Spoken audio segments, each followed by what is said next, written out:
Coucou tout le monde, on se retrouve aujourd'hui pour le jour numéro 11 du tag, dont le mot-clé est encens. Alors ce que m'évoque ce mot-clé évidemment, c'est les mélanges d'encens qu'on fabrique souvent pour des travaux ESO, pour les célébrations, des dévotions, etc. Pour ma part, honnêtement, j'ai l'impression que ça fait un moment que j'en ai pas trop fabriqué, à part dernièrement la poudre de Vesta Floral que j'avais fait pour un swap avec ma Joyce. Sinon, bon, j'ai pas fait franchement grand-chose récemment. Je crois que je suis devenu un peu feignant à ce niveau-là. En fait, ces derniers temps, j'utilise pas mal d'encens déjà prêts, notamment ceux en bâtonnet. On peut dire que c'est vraiment pratique, pas besoin de charbon ni d'encensoir traditionnel. Vous sélectionnez votre bâtonnet, vous l'allumez et hop, c'est parti. Donc voilà, j'en utilise pas mal, que ce soit pour leurs propriétés, comme l'encens par exemple. Pure House de chez Hem. Voilà, ce qui est pas mal effectivement pour l'entretien énergétique. Je sais pas pourquoi je vous le mets à gauche, mais c'est parce que voilà, parce que vous êtes sur la gauche sur mon écran.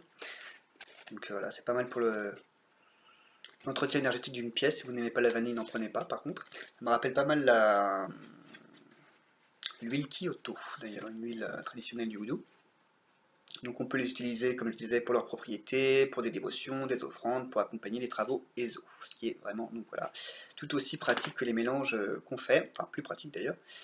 J'utilise majoritairement, hein, comme je l'ai montré, la marque Hem, sûrement parce que c'est celle qu'on trouve le plus en fait. Voilà, ils emploient des résines en plus et des huiles essentielles pour ce que j'en sais, donc c'est pas mal. Ils ont un large choix aussi, mais je précise que je ne suis pas du tout sponsorisé hein, par la société Hem. Voilà, donc ils ont vraiment des mélanges qui sont vraiment pas mal. Healing par exemple, anti-stress, voilà, bon. Méditation aussi, bref. Donc voilà, aussi des mélanges spécifiquement conçus pour telle ou telle pratique religieuse. Donc là, un exemple qui est pas mal. Encens Saint-Michel, qui est à la violette, que j'aime beaucoup. Ils en ont aussi qui sont liés au bouddhisme, au christianisme, comme je viens de le montrer. J'en ai encore un autre, Vierge Noire. À l'hindouisme aussi, ils en ont encens Ganesh par exemple. Même au néopaganisme, il me semble, j'ai déjà vu passer des encens intitulés Greenman par exemple.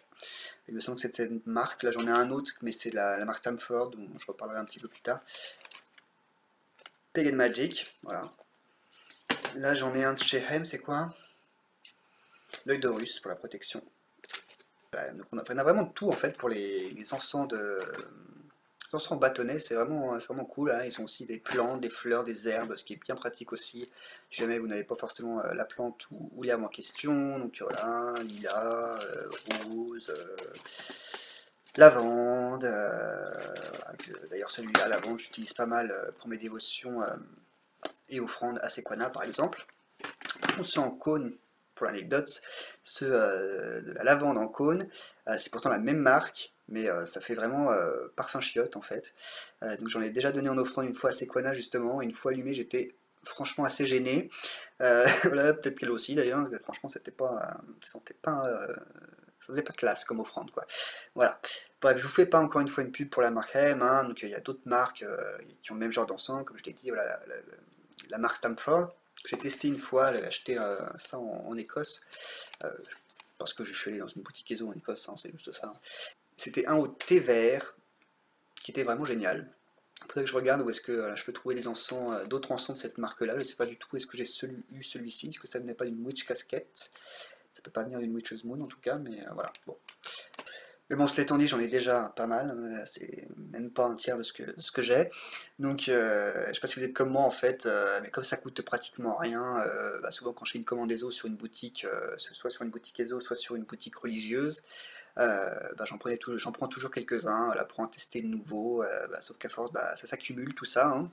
À ce propos, cet encens, je sais plus si, enfin, je crois que j'en ai parlé avec l'un d'entre vous en commentaire. C'est une merveille.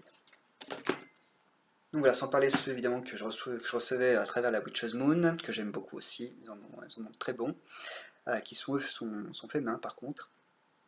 Quoique je crois que Hem, ça se trouve peut-être fait main par des petits indiens, on ne sait pas, peut-être. Mais voilà, donc j'en ai pas mal accumulé, mais justement, puisque j'utilise pratiquement plus que ça depuis un moment, bah, ma réserve bon, commence à s'amenuiser doucement, donc c'est bien. Dites-moi si ça vous le fait aussi d'ailleurs, c'est-à-dire si vous aussi vous êtes plus du genre à consommer des encens tout faits, tout prêts, comme ceux-là par exemple, ou est-ce que vous êtes plus, vous êtes 100% mélange perso, voilà, dites-moi ça en commentaire. Mais sinon, l'autre raison aussi, je pense, c'est que j'utilise énormément d'eau et spray, notamment les eaux de Cologne, qu'on en reparlera plus tard, mais c'est vrai que j'utilise voilà, désormais beaucoup plus de spray et d'eau de Cologne dans ma pratique que d'encens en fait. À la limite, le Palo Santo que j'utilise encore pas mal. Après, c'est pareil, j'adore voilà, j'adore l'odeur du Palo Santo, j'adore l'énergie aussi. Euh, et en plus, leur encens Palo Santo, n'en achetez jamais, il est pourrave. Mais voilà, à part ça, c'est vrai que maintenant c'est plus les sprays, je me suis un peu éloigné, je pense, tout simplement, de l'utilisation des encens, enfin des mélanges d'herbes. Voilà, peut-être que je m'y remettrai plus tard, hein, qui sait, c'est peut-être voilà, peut-être juste une passade.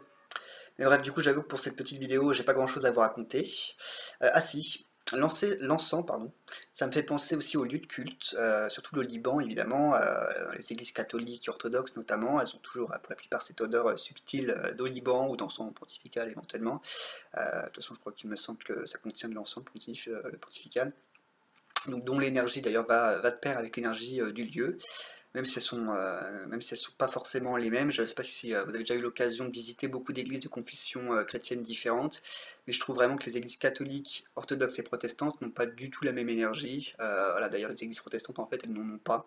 Ce qui est, mais, enfin, au sens, on pourrait dire qu'elles ont une sorte d'énergie neutre, si vous voulez. Bref, en tout cas, les églises luthériennes, par exemple, que j'ai pu visiter en Finlande ou en Lettonie, c'était vraiment ça, il y a une sorte d'absence d'énergie où on a l'impression d'être dans une sorte de trou peut-être énergétique, je sais pas trop comment le décrire, c'est un peu malaisant parfois en fait. Alors que les églises catholiques ont une énergie qui est vraiment très élévatrice, je trouve que c'est un peu pour ça que je fais le lien avec le Liban, hein. Moi quand j'entre dans une église catholique, c'est comme s'il y avait deux mains qui se posaient sur mes épaules pour garder bien le corps ancré dans le sol, mais là elle en revanche elle a envie de s'élever, presque de s'envoler. Les églises orthodoxes peut-être ont une énergie qui n'est pas très éloignée, mais que je trouve beaucoup plus lourde, pas nécessairement au sens négatif, mais je suis pas certain que ce soit entièrement lié à l'énergie d'ailleurs, c'est peut-être lié aussi à la surabondance d'icônes, là, tous ces visages de personnes saintes qui vous scrutent de tous côtés, il y a peut-être une impression un peu voilà, liée au visuel plus qu'à l'énergie, je sais pas. Voilà, c'est peut-être le cas aussi d'ailleurs pour les deux autres exemples. Enfin bref, c'était pas le sujet, donc je vais m'arrêter là. Désolé que ce soit pas plus fun que ça, ni plus long d'ailleurs, niveau encens, là, mais mon utilisation étant très réduite ces derniers temps, j'ai vraiment pas grand chose d'autre qui me vient à l'esprit vis-à-vis de ce mot-clé pour l'instant, voilà. Donc je vous dis déjà à bientôt dans une prochaine vidéo.